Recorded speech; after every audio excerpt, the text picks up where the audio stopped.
একটি মালবাহী কার্গো যাচ্ছে কীর্তনখোলা নদীর পাড় থেকে। সেখান থেকে আপনাদেরকে আমি যে কার্গোটায় আছি, কার্গোটার নাম হচ্ছে তুষার শিপিং এজেন্সি।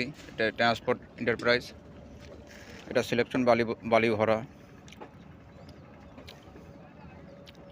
এটা অনেক গভীর।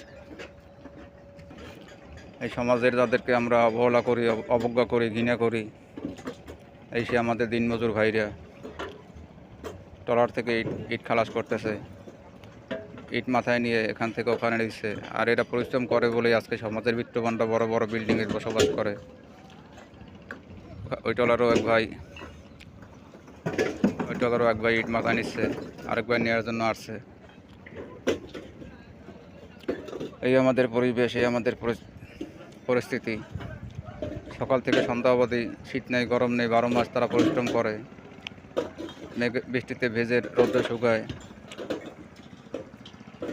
আবহমান বাংলার এই আমাদের ঐতিহ্য।